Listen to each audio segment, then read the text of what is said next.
Caminho dos Reis, de Brandon Sanderson, capítulo 46, Filho de Tanavast. Citação de abertura do capítulo.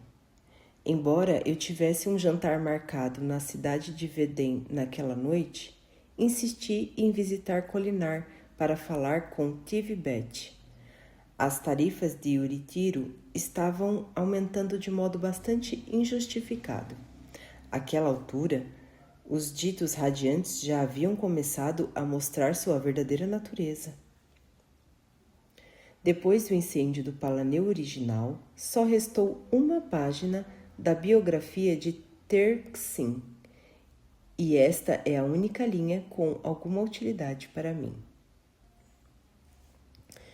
Kaledin sonhou que era a tempestade. Avançava furiosamente, o paredão atrás dele uma capa esvoaçante enquanto voava sobre uma encrespada vastidão negra. O oceano, sua passagem agitava uma tormenta ondas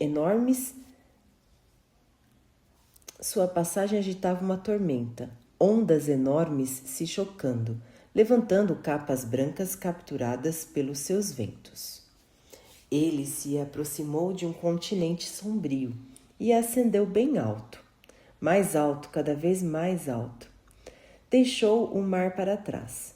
A vastidão do continente se espalhou diante dele, um oceano de rocha. Tão grande, ele pensou, impressionado. Não havia compreendido. Como poderia? Ele rugiu além das planícies quebradas. Parecia que algo muito grande os atingira no centro, causando rachaduras que fluíram para as margens. Elas também eram muito maiores do que se esperara. Não era de se admirar que ninguém conseguisse encontrar o caminho pelos abismos. Havia um grande platô no centro, mas com a escuridão e a distância ele não enxergava muita coisa. Mas havia luzes. Alguém vivia ali. Ele viu que o lado oriental das planícies era muito diferente do lado ocidental, marcado por pilares altos e finos, platôs que já haviam sido desgastados quase totalmente. Apesar disso, ele podia ver uma simetria nas planícies quebradas. De cima, elas pareciam uma obra de arte. Em um momento, ele as ultrapassou, continuando rumo ao norte e oeste para sobrevoar o Mar das Lanças, um raso mar interior onde dedos de pedras quebrados despontavam acima da água. Ele passou por Aletikar, tendo um vislumbre da grande cidade de Colinar, construída entre formações rochosas, como barbatanas se erguendo da pedra. Então se virou para o sul, para longe de tudo o que conhecia. Passou sobre montanhas majestosas, densamente povoadas nos picos, como vilas aglomeradas, perto de respiradouros que emitiam vapor ou lava. Seriam os picos dos Papaguampas? Deixou-os com chuva e ventos, trovejando rumo a terras estrangeiras. Passou por cidades e planícies abertas, vilas e rios sinuosos. Havia muitos exércitos. Kaledin passou por tendas baixas contra as faces a sotavento de formações rochosas, estacas enfiadas na rocha para mantê-las firmes, homens escondidos no seu interior. Passou por encostas onde soldados se amontoavam em fendas. Passou por grandes vagões de madeira, construídos para abrigar olhos claros durante a guerra. Quantas guerras o mundo estava lutando? Não havia nenhum lugar que estivesse em paz? Ele seguiu para sudeste, soprando na direção de uma cidade construída em longas valas que pareciam marcas gigantes de garras rasgando a paisagem. Ele voou sobre essa cidade em um instante, passando por um sertão onde até a pedra apresentava nervuras e ondulações, como água ondulante congelada. As pessoas daquele reino tinham a pele escura como Sigil. A terra não acabava mais, centenas de cidades. Milhares de vilas, pessoas com tênues veias azuis sob a pele. Um lugar onde a pressão da grande tormenta que se aproximava fez com que água brotasse do chão. Uma cidade onde pessoas viviam em gigantescas estalactites ocas, pendendo de uma titânica cumeeira protegida. Ele soprou para oeste. A terra era tão vasta, tão enorme, tantos povos diferentes, deixou sua mente maravilhada. A guerra parecia menos frequente no Ocidente do que no Oriente, e isso o confortou, mas ainda estava aflito. A paz parecia um bem escasso no mundo. Algo chamou sua atenção, estranhos lampejos de luz. Ele ventou na direção deles, na vanguarda da tempestade. O que eram aquelas luzes? Vinham em irrupções, formando estranhos padrões, quase como objetos físicos que podiam alcançar e tocar, bolhas esféricas de luz que vibravam com picos e vales. Kaledin cruzou uma estranha cidade projetada em um padrão triangular, com altos picos se elevando como sentinelas nos cantos e no centro. Os lampejos de luz estavam vindo de um edifício no pico central. Kaledin sabia que devia passar rapidamente, pois, como a tempestade, não podia recuar, soprava sempre para o oeste. Ele abriu a porta com o seu vento, adentrando um longo corredor com paredes de ladrilhos vivo-vermelho.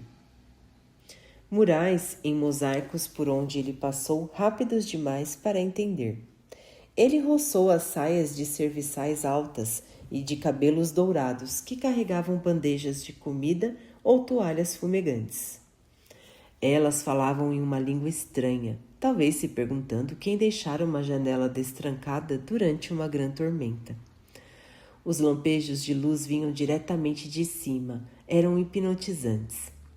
Passando por uma bela mulher de cabelos vermelhos e dourados que estava encolhida e assustada em um canto, Kaledin abriu estrondosamente uma porta. Teve um rápido vislumbre do que estava além. Um homem diante de 2 cadáveres, com a cabeça pálida raspada e roupas brancas. O assassino segurava uma espada longa e fina em uma mão. Ele desviou os olhos de uma das vítimas e quase pareceu ver Kaledin. Ele tinha grandes olhos de chino. Era tarde demais para ver qualquer outra coisa. Kaledin soprou pela janela, escancarando as persianas e sumindo na noite. Mais cidades, montanhas e florestas passaram em um borrão. Diante de sua chegada, as plantas enrolavam suas folhas, petrobulbos fechavam suas conchas e arbustos recolhiam seus ramos. Logo, ele se aproximou do Oceano Ocidental. Filho de Tanavast, filho da honra, filho daquele que partiu há muito tempo. A voz súbita sacudiu Kaledin. Ele se debateu no ar. O sacro pacto foi rompido. O som estrondoso fez o próprio paredão da chuva vibrar. Kaledin atingiu o solo, separando-se da tempestade. Ele deslizou até parar, os pés lançando respingos de água. Ventos de tempestade o atingiam, mas Kaledin era parte deles, o bastante para que não fosse jogado ou sacudido. Homens não cavalgam mais as tormentas. A voz era o trovão, um estampido no ar. O sacro pacto está quebrado, filho da honra. Eu não entendo, gritou Kaledin para a tempestade. Um rosto se formou diante dele, a face que vira antes, o rosto idoso do tamanho do céu, os olhos cheios de estrelas. Ódium está vindo, o mais perigoso dos 16. Vá agora. Algo soprou contra ele. Espere, disse Kaledin. Por que há tanta guerra? Temos que lutar o tempo todo? Ele não sabia ao certo por que perguntar aquilo. As perguntas simplesmente saíram. A tempestade roncou, como um pai idoso e pensativo. O rosto desapareceu, estilhaçando-se em gotas de chuva. Mais suavemente a voz respondeu: ódio reina. Kaledin acordou sobressaltado. Estava cercado por figuras escuras que o seguravam contra o duro chão de pedra. Ele gritou, antigos reflexos assumindo o controle. Instintivamente estendeu as mãos, cada uma agarrando uma panturrilha e puxando para desequilibrar 2 dos atacantes. Eles praguejaram, caindo no chão.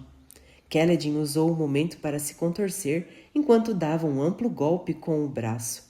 Livrou-se das mãos que o pressionavam ao chão, se balançou e se jogou para a frente, avançando rumo ao homem diante dele. Kaledin rolou sobre ele, derrubando-o e se erguendo, livre dos seus captores.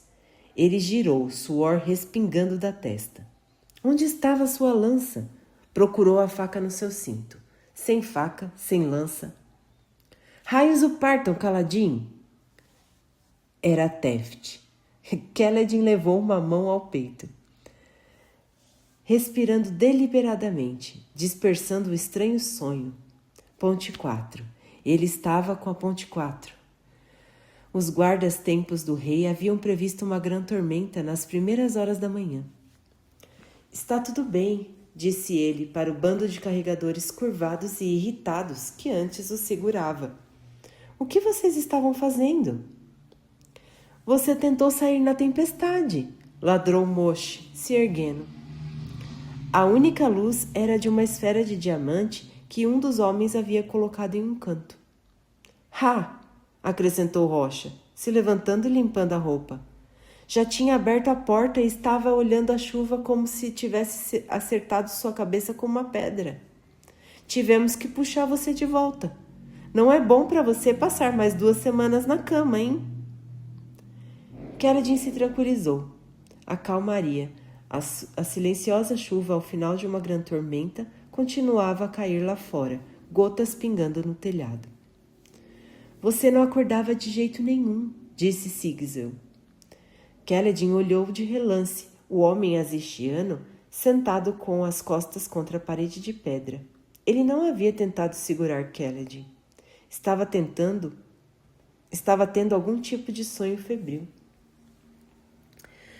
Eu estou bem, disse Kaledin. Não era bem verdade. Sua cabeça doía e estava exausto. Respirou fundo e endireitou os ombros, tentando vencer a fadiga. A esfera no canto piscou. Então sua luz se apagou, deixando-os na escuridão. Raios, murmurou Moshe.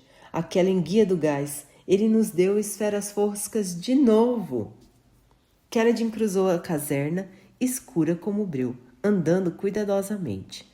Sua dor de cabeça foi sumindo enquanto tateava à procura da porta. Ele a abriu, deixando entrar a pálida luz de uma manhã nublada. Os ventos eram fracos, mas a chuva ainda caía. Ele saiu e rapidamente ficou ensopado. Os outros carregadores o seguiram, e Rocha jogou para ele um pequeno pedaço de sabão. Como a maioria dos outros, Kaledin usava apenas uma tanga e se ensaboou na enxurrada fria. O sabão cheirava a óleo e era áspero devido à areia suspensa nele. Nada de sabonetes perfumados e macios para carregadores. Kaledin jogou o pedaço de sabão para Bizig, um carregador magro com um rosto anguloso. Ele o recebeu agradecido. Bizig não falava muito e começou a se limpar enquanto Kaledin deixava a chuva enxaguar o sabão do seu corpo e cabelo. Ali perto, Rocha estava usando uma tigela com água para escanhoar e aparar sua barba de papaguampas, longa nas laterais e cobrindo as bochechas, mas raspada debaixo dos lábios e no queixo. Era uma estranha contraparte para sua cabeça, que ele raspava no meio, da altura das sobrancelhas até a nuca. O resto do cabelo ele mantinha curto. A mão de Rocha era firme e cuidadosa, e ele nem se arranhou. Depois de terminar, ele se levantou e acenou para os homens esperando atrás dele. Um por um, Rocha raspou a barba de quem quisesse. De vez em quando fazia uma pausa para afiar a lâmina usando sua pedra de amolar e uma faixa de couro. Kaledin levou os dedos até a própria barba. Ele não a raspava desde que entrara para o exército de Amaran, muito tempo atrás. Ele caminhou até o final da fila. Quando chegou a vez de Kaledin, o grande Papaguampas riu. Sente-se, meu amigo, sente-se. É bom que você tenha vindo. O seu rosto parece ter galhos de casca-nó do que uma barba de verdade. Raspe tudo, pediu Kaledin sentando-se no toco. E prefiro não ter um padrão estranho como o seu. Ah, disse Rocha, afiando sua navalha. Você é um terra-baixista, meu bom amigo. Não é certo você usar um Umacaaban. Eu teria que lhe dar uma surra se tentasse. Pensei que lutar fosse indigno. É permitido em várias exceções importantes, explicou Rocha. Agora, chega de conversa, a menos que queira perder um lábio. Rocha começou aparando a barba. Então ensaboou e raspou, começando pela bochecha esquerda. Kaledin nunca deixara outra pessoa barbeá-lo antes. Quando fora para a guerra pela primeira vez, era jovem o bastante para mal precisar apará-la. Ele se acostumou a fazer isso por conta própria à medida que cresceu. O toque de Rocha era hábil e Kaledin não sentiu nenhum corte ou machucado. Em poucos minutos, Rocha deu um passo para trás. Kaledin levou os dedos ao queixo, tocando a pele macia e sensível. Seu rosto parecia frio, estranho ao toque. Isso o relembrou do passado, transformando-o, só um pouco, no homem que fora antes. Era estranho perceber quanta diferença fazia um rosto raspado. Devia ter feito isso semanas atrás. A calmaria havia se transformado em garoa, anunciando os últimos suspiros da tempestade. Kaledin se levantou, deixando a água lavar os fios aparados do seu peito. Duni, com seu rosto de bebê, o último da fila, sentou-se para sua vez. Ele mal tinha barba para raspar. Você fica bem sem barba, disse uma voz. Kaledin se virou para ver Sigzil encostado na parede do barracão, bem debaixo do beiral do telhado. Seu rosto tem linhas fortes, quadrado e firme, com um queixo anguloso. O meu povo diria que é um rosto de líder. Eu não sou olhos claros, respondeu Kaledin, virando o rosto para cuspir. Você realmente os odeia. Eu odeio suas mentiras, disse Kaledin. Odeio o fato de que costumava acreditar que eles eram honrados. E gostaria de derrubá-los? Indagou Sigzil, parecendo curioso. De governar no lugar deles? Não. Isso pareceu surpreender Sigzil. A um lado, Sil finalmente apareceu, tendo acabado de se divertir nos ventos da grande tormenta. Ela sempre se preocupava, só um pouco, que ele sempre se preocupava, só um pouco, que ela fosse embora com eles e o deixasse. Você deseja punir aqueles que puniram você? Perguntou Sigzil. Ah, eu adoraria puni-los, disse Kaledin, mas não quero assumir seu lugar, nem quero me unir a eles. Eu me uniria a eles num piscar de olhos, replicou Moshe, chegando por trás dele, os braços cruzados diante do peito esguio e musculoso. Se eu tivesse no comando, as coisas mudariam.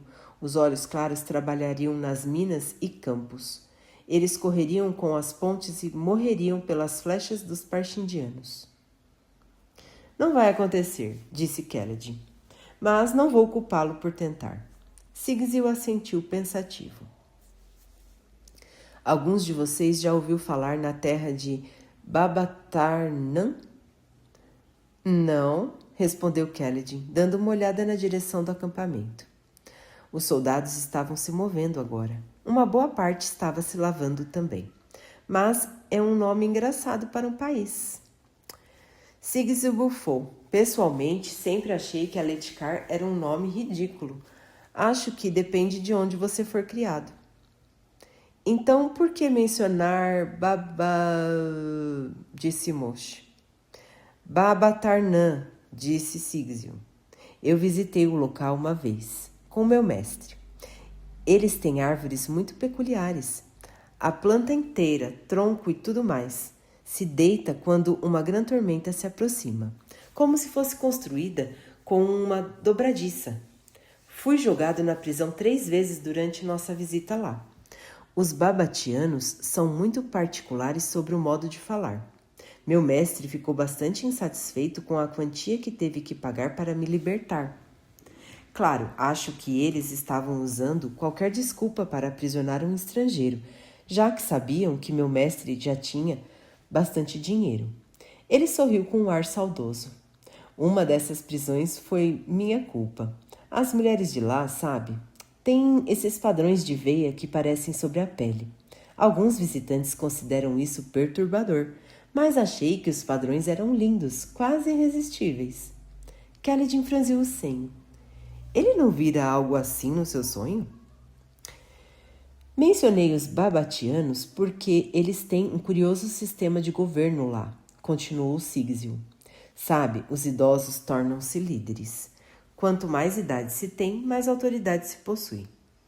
Todos têm uma chance de liderar, se viverem tempo bastante. O rei é chamado de Ancião Mor. Parece justo, disse Moshe, caminhando para se juntar a Sigil debaixo do beiral. Melhor do que decidir quem reina de acordo com a cor dos olhos. Ah, é, concordou Sigil. Os babatianos são muito justos. Atualmente reina a dinastia Monavaká. Como é possível ter uma dinastia se você escolhe os líderes de acordo com a idade? Perguntou Keled. Na verdade é muito fácil, disse Sigil. Basta executar qualquer um que se torne velho bastante para desafiar você. Keled sentiu um arrepio. Eles fazem isso? Fazem, infelizmente, respondeu Sigil. Há muitos tumultos em Babatarnã. Foi perigoso visitar o país naquela época. Os Monavacás tomam muito cuidado para que os membros da família deles vivam mais tempo. Há 50 anos que ninguém fora da sua linhagem se torna um ancião mor. Todos os outros foram derrubados por assassinato, exílio ou morte no campo de batalha. Isso é horrível, disse Keled. Duvido que muitos discordariam, mas estou falando desses horrores com um propósito. Sabe, na minha experiência, não importa onde você vá, vai encontrar alguém que abusa do seu poder. Ele deu de ombros. A cor dos olhos não é um método tão estranho em comparação com muitos outros que já vi. Se você derrubasse um olhos claros e se colocasse no poder, Moshe, duvido que o mundo seria um lugar muito diferente. Os abusos ainda aconteceriam, só que para outras pessoas. Kelly assentiu lentamente, mas Moshe balançou a cabeça. Não, eu mudaria o mundo, Sigil, e pretendo mudar. E como vai fazer isso? Indagou Kelly, achando graça. Vim para essa guerra para conseguir uma espada fractal, respondeu Moshe. E ainda pretendo conseguir. De algum modo, ele rusbeceu, depois desviou o rosto. Você se alistou achando que o faria um lanceiro, não foi? Kelly perguntou. Moshe hesitou, então assentiu. Alguns dos homens que se alistaram comigo se tornaram soldados mesmo, mas a maioria foi enviada para as equipes de ponte. Ele olhou para Kelly, a expressão ficando tensa. É melhor que esse seu plano funcione, Fidalgote. Na última vez que fugi, levei uma surra. Me disseram que, se eu tentasse de novo, receberia uma marca de escravo. Nunca prometi que funcionaria, Moshe. Se você tem uma ideia melhor, vá em frente e diga. Moshe hesitou. Bem, se você realmente nos ensinar a usar a lança como prometeu, então acho que não me importo. Kelly olhou ao redor, cuidadosamente verificando se gás ou algum dos carregadores de outras equipes estava por perto. Fique quieto, murmurou Kelly para Moshe. Não fale disso fora dos abismos. A chuva havia quase terminado. Logo as nuvens iam se desfazer. Moshe o olhou feio, mas permaneceu em silêncio. Você não acha mesmo que eles te deixariam ter uma espada fractal, não é? Disse Sigil. Qualquer homem pode ganhar uma espada fractal, explicou Moshe. Escravo ou homem livre, olhos claros ou olhos escuros. É a lei. Partindo do princípio de que eles seguem a lei, disse Kaladin suspirando. Eu vou dar um jeito, repetiu Moshe. Ele olhou para o lado, onde Rocha estava fechando sua navalha e enxugando a água da chuva da cabeça calva. O Papaguampas se aproximou. Eu ouvi falar desse lugar que você mencionou, Sigil, disse Rocha. Babatarnã, meu primo, foi até lá certa vez. Eles têm caracóis muito saborosos. É uma viagem bem longa para um Papaguampas, observou Sigil. Quase a mesma que para um azistiano, disse Rocha. Na verdade, muito mais, porque vocês têm pernas tão pequenas. Sigil fechou a cara. Eu já vi seu tipo antes, disse Rocha, cruzando os braços. O quê? Indagou Sigil. Azistianos? Não somos tão raros. Não a sua raça, respondeu Rocha. Seu tipo. Como chamam? Que ficam visitando lugares, contando aos outros o que viram? Um cantor do mundo. Isso aí. É esse o nome, não? Sigil estacou. Então ele subitamente se levantou empertigado e saiu pisando duro até o barracão, sem olhar para trás. Ora, o que foi que deu nele? Perguntou Rocha. Eu não tenho vergonha de ser cozinheiro. Por que ele tem vergonha de ser cantor do mundo? Cantor do mundo? Perguntou Kaladin. Rocha deu de ombros. Eu não sei muito. São pessoas estranhas. Dizem que precisam viajar por cada reino e contar às pessoas de lá sobre os outros reinos. É um tipo de contador de histórias, mas eles se acham muito mais. Ele provavelmente é algum tipo de luminobre no país dele, disse Moshe. O modo como ele fala, como será que ele veio parar aqui com crenguejos como nós? Ei, disse Dune, se unindo a eles. O que vocês fizeram com Sigil? Ele me prometeu contar sobre minha terra natal. Terra natal? Disse Moshe. Você é de Aletikar. Sigil disse que esses meus olhos violetas não são nativos de Aletikar. Ele disse que eu devo ter sangue vedeno. Seus olhos não são violetas, disse Moshe. É claro que são, contestou Dune. Só precisa ver sob o sol forte. Eles são muito escuros. Disse Rocha. Se você é de Vedenar, nós somos primos. Os picos são próximos de Vedenar. Às vezes as pessoas de lá têm um bom cabelo vermelho como nós. Fiquei feliz que ninguém pensou que seus olhos eram vermelhos, Dune, disse Kaladin. Moshe, Rocha, vão reunir seus subesquadrões e falem com Teft e Scar. Quero que os homens passem óleo nos coletes e sandálias para proteger da umidade. Os homens suspiraram, mas seguiram as ordens. O exército fornecia o óleo. Embora os carregadores fossem dispensáveis, o couro e metal para fivelas não eram baratos. Enquanto os homens se reuniam para trabalhar, o sol surgiu entre as nuvens. O calor contra a pele úmida de chuva de Kaladin era agradável. Havia algo refrescante no frio de uma grande tormenta seguido pelo sol. Minúsculos pólipos de petrobulbos na lateral do edifício se abriram, bebendo no ar úmido. Esses teriam que ser raspados. Os petrobulbos comeriam a pedra das paredes, criando buracos e rachaduras. Os botões eram de um profundo carmesim. Era Shachel, terceiro dia da semana. As feiras de escravos mostrariam novos itens para a venda. Isso significaria novos carregadores. A equipe de Kaladin corria sério perigo. Yak fora flechado no braço durante a última corrida, e Delp fora acertado no pescoço. Kaladin não pôde fazer nada por ele. E com Yak ferido, sua equipe estava reduzida a 28 membros capazes de carregar a ponte. como previsto, cerca de 1 hora depois do início das atividades matinais, cuidar do equipamento, passar óleo na ponte, Lopin e Debit correndo para pegar os potes de comida e levá-los até a serraria, Kelledin avistou soldados conduzindo uma fila de homens sujos e de passo arrastado na direção da serraria. Ele gesticulou para Teft e os dois marcharam para encontrar Gaz.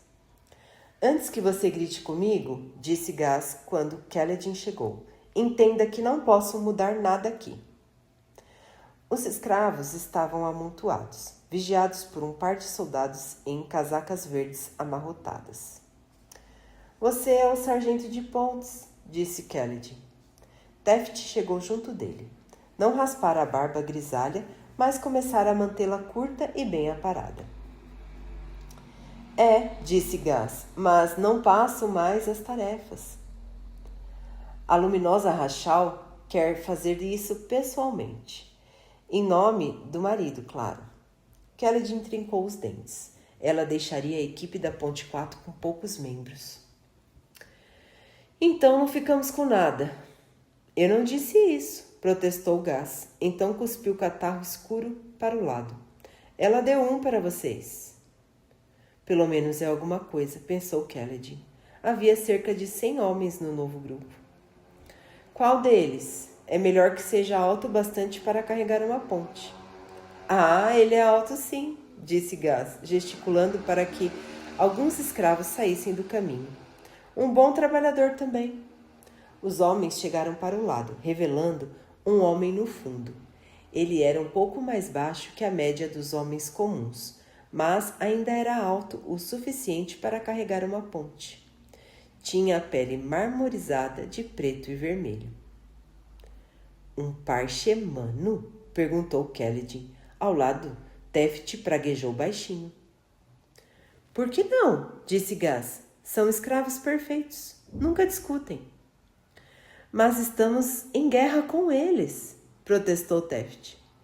Estamos em guerra com uma tribo esquisita, respondeu Gaz. Aqueles lá das planícies quebradas são bem diferentes dos sujeitos que trabalham para nós. Pelo menos isso era verdade. Havia um bocado de parchemanos no acampamento de guerra. E apesar do tipo de pele, havia muito pouca semelhança entre eles e os guerreiros parchindianos. Nenhum deles possuía a estranha carapaça semelhante a armaduras na pele, por exemplo. Kelledin fitou o homem parrudo e calvo. O parchemano olhava fixamente para o chão.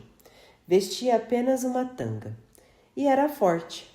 Seus dedos eram mais grossos do que os dos humanos, os braços mais encorpados, as coxas mais roliças. Ele é domesticado, disse Gaz. Vocês não precisam se preocupar.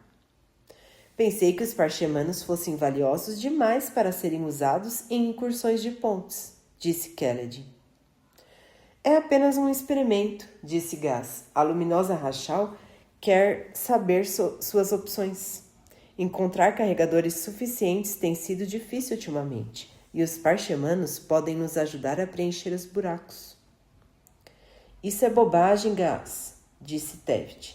Não me importo se ele é domesticado ou não. Pedir que ele carregue uma ponte contra os outros da sua raça é pura idiotice.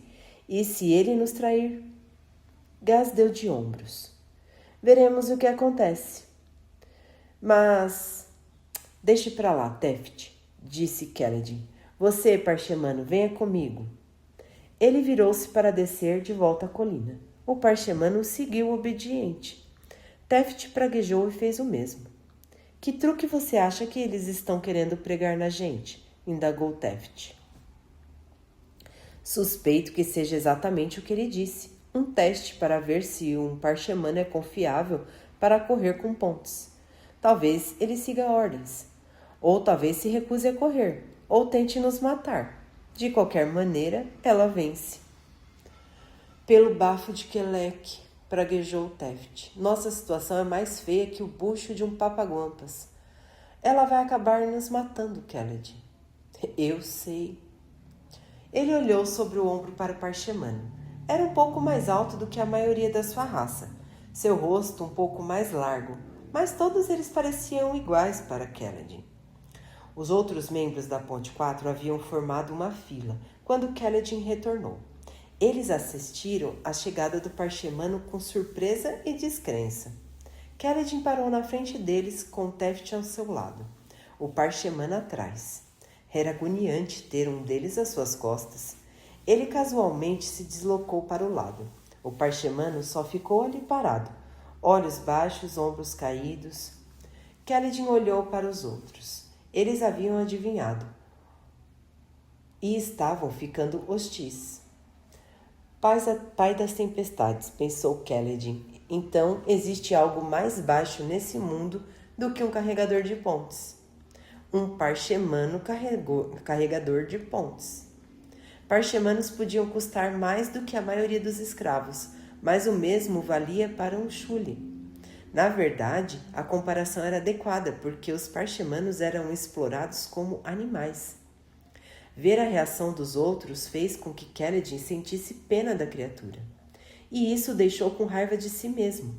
Precisava sempre reagir daquela maneira? O parchemano era perigoso, uma distração para os outros homens, um fator em que eles não poderiam confiar. Era um risco. Transforme um risco em uma vantagem, sempre que possível. Essas palavras foram ditas por um homem que só se preocupava com a própria pele. Raios, pensou Kaledin. Sou um idiota, um verdadeiro idiota. Isso não é a mesma coisa, de jeito nenhum. Parchemano, você tem um nome? O homem sacudiu a cabeça. Parchemanos raramente falavam. Sabiam falar, mas era preciso estimulá-los. Bem, vamos ter que chamá-lo de alguma coisa, disse Kaledin. Que tal Shen? O homem deu de ombros. Tudo bem então, disse Kaledin para os outros. Este é Shen. Agora ele é um de nós. Um parchemano? Indagou Loupen, descansando junto ao barracão. Não gosto dele, Gancho. Veja como ele olha para mim. Ele vai nos matar enquanto dormimos, acrescentou Moche. Não, isso é bom, replicou Scar. Podemos fazer com que ele corra na frente. Vai levar uma flecha por um de nós. Sil pousou no ombro de Kaledin, fitando o parchemano. Seus olhos estavam cheios de tristeza. Se você derrubasse os olhos claros e se colocasse no poder, os abusos ainda aconteceriam. Só que para outras pessoas. Ele lembrou. Mas aquele era um parchemano. Tem que fazer o que puder para continuar vivo, ele pensou. Não, disse Kaledin. Shen é um de nós agora. Não me importo com o que ele era antes. Não me importo com o que vocês foram. Somos a Ponte 4 e ele também é. Mas... começou Scar. Não, cortou Kaledin. Não vamos tratá-lo como os olhos claros nos tratam, Scar. Ponto final. Rocha, arrume um colete e sandálias para ele. Os carregadores debandaram, todos menos Teft. E os nossos planos? Perguntou Teft baixinho. Vamos continuar, disse Kaledin. Teft pareceu incomodado com isso. O que ele vai fazer, Teft? Perguntou Kaledin. Nos dedurar? Nunca ouvi um parchemano dizer mais de uma palavra de cada vez. Duvido que possa agir como um espião. Eu não sei, respondeu Teft, mas nunca gostei deles. Parecem ser capazes de falar um com os outros sem fazer nenhum som. Não gosto da cara deles. Teft, disse Kaledin com secura, se rejeitássemos carregadores baseados na cara deles, já teríamos chutado você há semanas por conta da sua. Teft grunhiu, então sorriu. O que foi? Perguntou Kaledin. Nada. É que por um momento você me lembrou de dias melhores, antes que essa desgraça me acontecesse. Você entende os riscos, não? Lutar pela liberdade, escapar de um homem como Sadias. Kaledin assentiu solenemente. Ótimo, disse Teft. Bem, como você não está inclinado a fazer isso, eu vou ficar de olho no nosso amigo Shen. Pode me agradecer depois que eu impedir ele de enfiar uma faca nas suas costas. Não acho que é preciso se preocupar. Você é jovem, disse Teft. Eu sou velho. Suponho que isso torne você mais sábio. Pela danação, não. A única coisa que prova é que tenho mais experiência em permanecer vivo do que você. Vou vigiá-lo. Você treine o resto desse bando miserável para perder o fio da meada, olhando ao redor. Para impedir que tropecem nos próprios pés no momento que alguém os ameaçar. Entendeu? Kaledin concordou. Aquilo soou muito com algo que um dos antigos sargentos de Kaledin teria dito. Teft insistia em não falar sobre o passado, mas ele nunca parecera tão arrasado quanto a maioria dos outros. Tudo bem, disse Kaledin. Garanta que os homens cuidem do equipamento. Aonde você vai? Caminhar, disse Kaledin, e pensar. 1 hora depois, Kaledin ainda perambulava pelos acampamentos de guerra de Sadias. Precisava voltar logo para a serraria.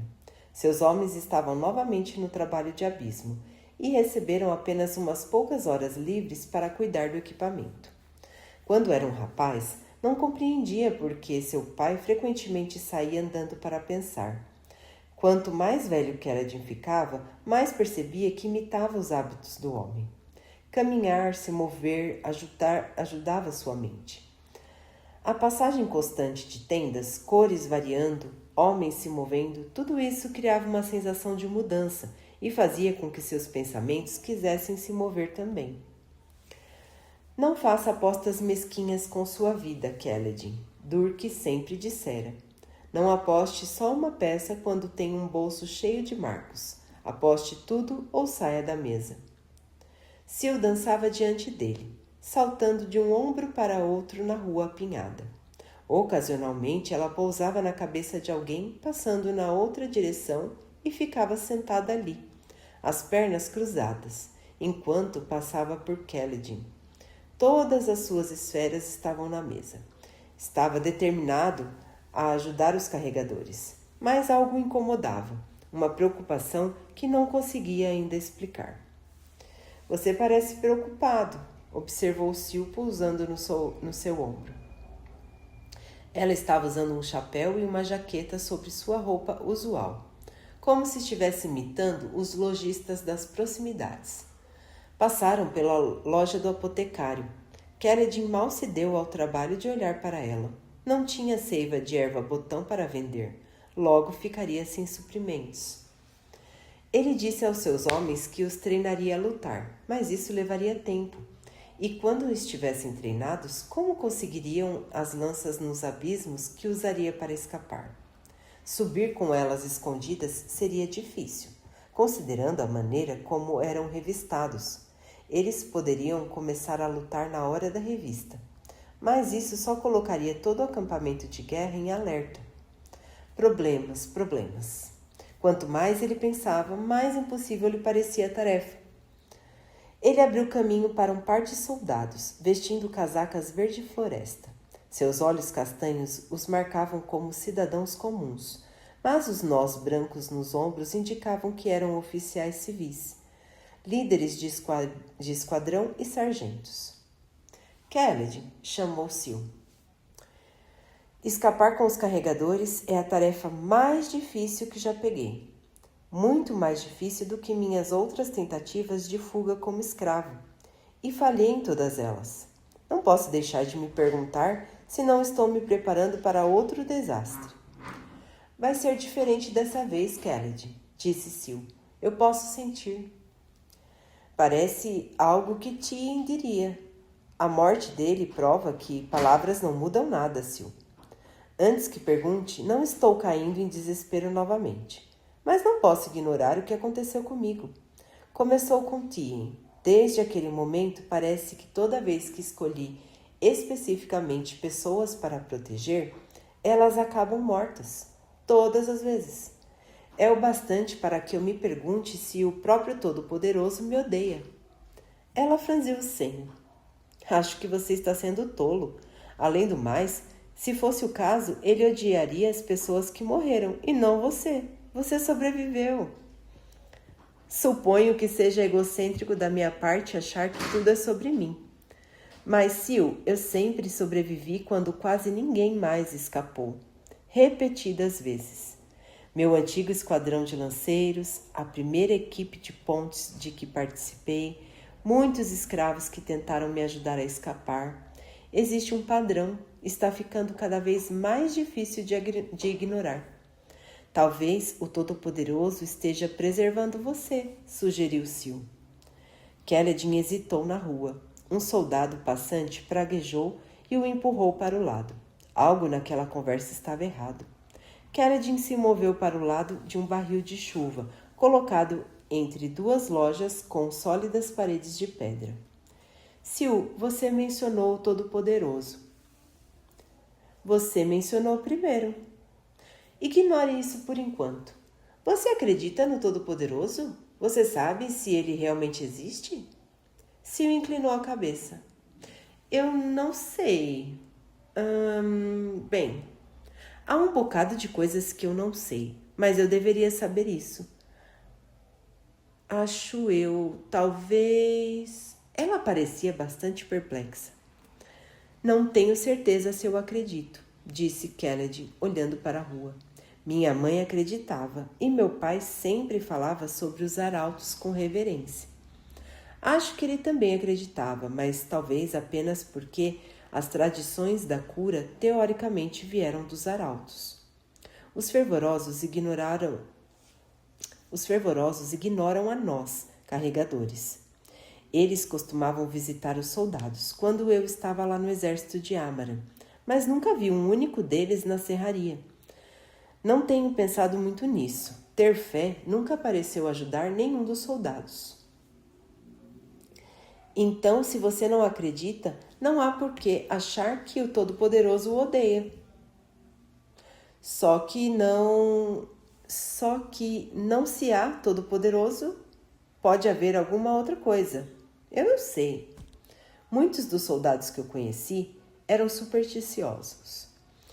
Eles falavam sobre coisas como antiga magia e a guardiã da noite, coisas que podiam trazer má sorte.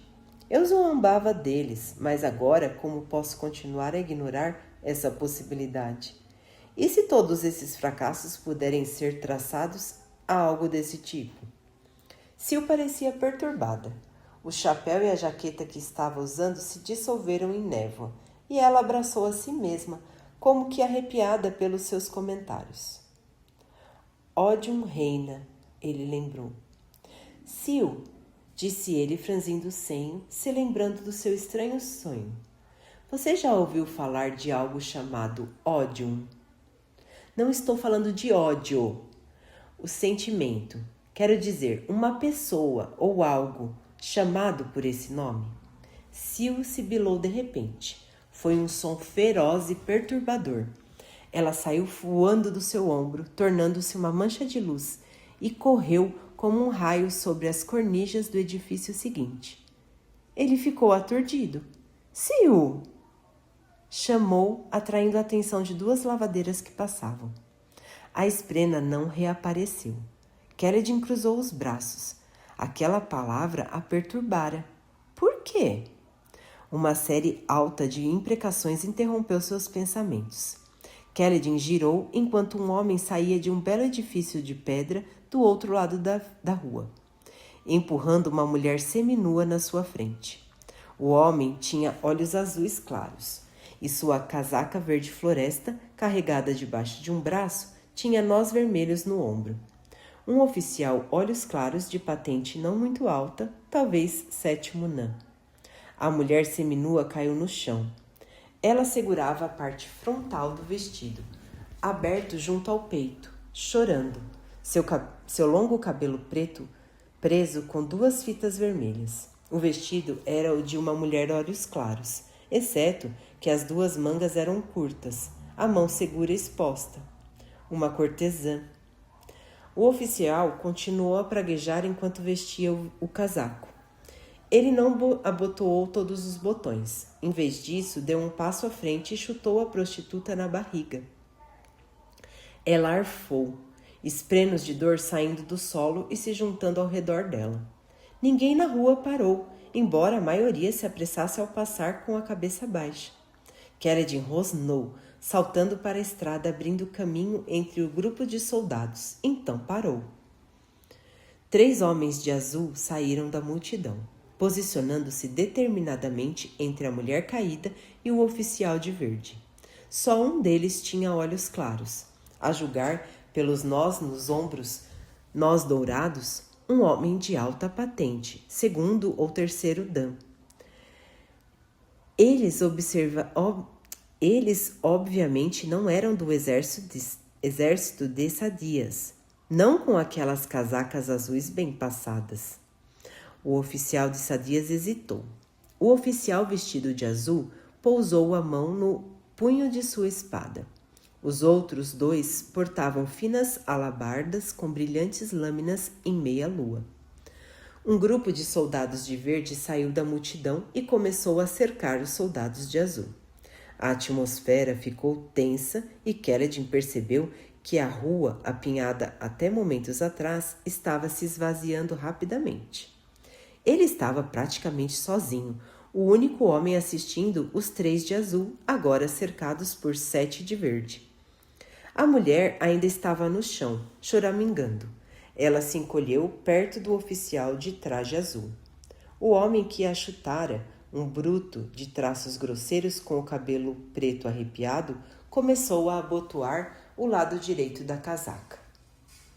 Aqui não é o lugar de vocês, amigos. Parece que entraram no acampamento de guerra errado. Temos negócios legítimos, disse o oficial de azul.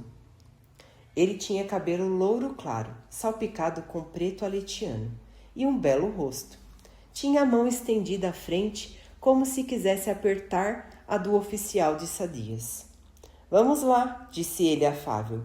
Seja qual for seu problema, com essa mulher tenho certeza de que podemos resolver sem raiva ou violência. Kaledin se moveu de volta para baixo da cornija, onde Sil se escondera. Ela é uma puta, disse o homem de Sadias. Eu posso ver, replicou o homem de azul. Ele continuou com a mão estendida. O oficial de verde cuspiu nela. Entendo, disse o homem louro. Ele recolheu a mão e linhas semperteantes de névoa se reuniram no ar, solidificando-se em suas mãos enquanto ele as erguia em uma postura ofensiva. Uma espada enorme apareceu, tão longa quanto a altura de um homem. Ela pingava água de condensação ao longo da sua lâmina gélida e brilhante. Era bela, longa e sinuosa, seu único fio ondulando como uma enguia e se curvando até uma ponta. A parte posterior trazia nervuras delicadas como formações cristalinas. O oficial de Sadias cambaleou para trás e caiu. O rosto pálido. Os soldados de verde se dispersaram. O oficial os xingou, em uma linguagem extremamente vil. Mas nenhum deles voltou para ajudá-lo. Com um último olhar de ódio, ele se apressou em subir de volta para o edifício. A porta bateu, deixando a via estranhamente silenciosa. Kaledin era o único na rua, além dos soldados de azul e a cortesã caída. O fractário olhou para Kaledin, mas obviamente julgou que ele não era uma ameaça. Jogou a espada na pedra e ela penetrou facilmente o solo e ficou de pé, com o punho voltado para o céu. O jovem fractário, então, deu a mão para a prostituta caída. Só por curiosidade, o que você fez com ele? Hesitante, ela pegou sua mão e deixou-o puxar para ficar de pé. Ele se recusou a pagar, dizendo que sua reputação fez com que fosse um prazer para mim. Ela fez uma careta. Ele me chutou a primeira vez depois que fiz um comentário sobre a reputação dele. Aparentemente, ele não tinha a fama que pensava ter. O Luminobre deu uma risada. Sugiro que você insista em ser paga primeiro de agora em diante. Vamos escoltá-la até a fronteira. Aconselho que não volte ao acampamento de guerra de Sadias tão cedo. A mulher assentiu.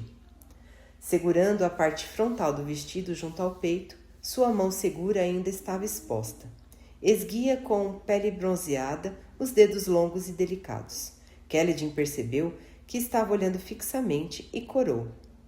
Ela seguiu com o Luminobre enquanto seus 2 companheiros vigiavam os lados das ruas, com alabardas a postos. Mesmo com o cabelo desgrenhado e a maquiagem manchada, ela era bem bonita. Obrigada, Luminobre. Talvez eu interesse ao senhor? Não haveria cobrança. O jovem Luminobre ergueu uma sobrancelha. Tentador, mas meu pai me mataria. Ele é insistente com antigas tradições. Que pena, disse ela, se afastando dele desajeitadamente, cobrindo o peito enquanto enfiava o braço na manga. Ela pegou uma luva para sua mão segura. Então, seu pai é bem puritano. Pode-se dizer que sim. Ele se virou para Kaledin. Ei, garoto de ponte. Garoto de ponte. Aquele fidalgote parecia ser só alguns anos mais velho do que o próprio Kaledin. Vá avisar ao Luminobre Heral Macoran, ordenou o fractário, jogando algo na direção de Kaledin do outro lado da rua. Uma esfera. Ela brilhou na luz do sol antes de Kaledin apanhá-la. Ele está no 6º batalhão. Diga-lhe que Adeline Collin não vai poder ir à reunião de hoje. Mandarei uma mensagem para remarcar. Kaledin olhou para a esfera. Uma peça de esmeralda. Mais do que ele normalmente ganharia em 2 semanas. Ergueu os olhos, o jovem Luminobre e seus 2 homens já estavam recuando, seguidos pela prostituta. Você correu para ajudá-la, disse uma voz. Ele olhou para cima enquanto Sil flutuava para repousar em seu ombro. Foi muito nobre da sua parte. Os outros chegaram primeiro, disse Kaledin. E um deles eram olhos claros, ainda por cima. O que ele ganhou com isso? Ainda assim você tentou ajudar.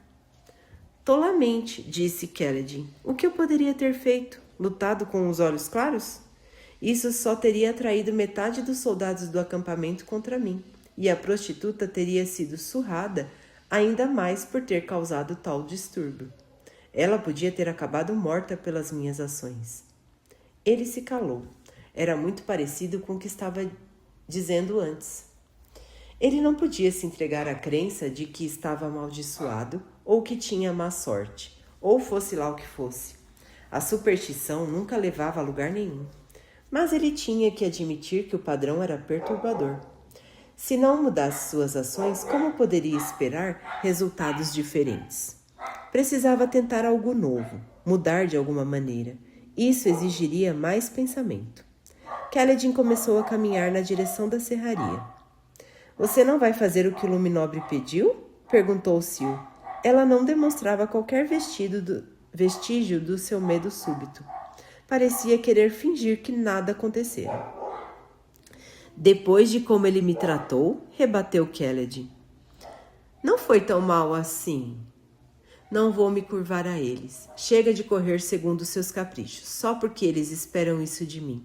Se essa mensagem fosse mesmo importante, então ele deveria ter esperado para ver se eu concordava em repassar. Você pegou a esfera dele, adquirida pelo suor dos olhos escuros que ele explora. Sil ficou em silêncio por um momento. Essa escuridão ao seu redor, quando você fala deles, me assusta, Kaledin. Você deixa de ser você mesmo quando pensa sobre os olhos claros. Ele não respondeu, só continuou andando. Não devia nada àquele Luminobre, e além disso tinha ordens de voltar para a serraria.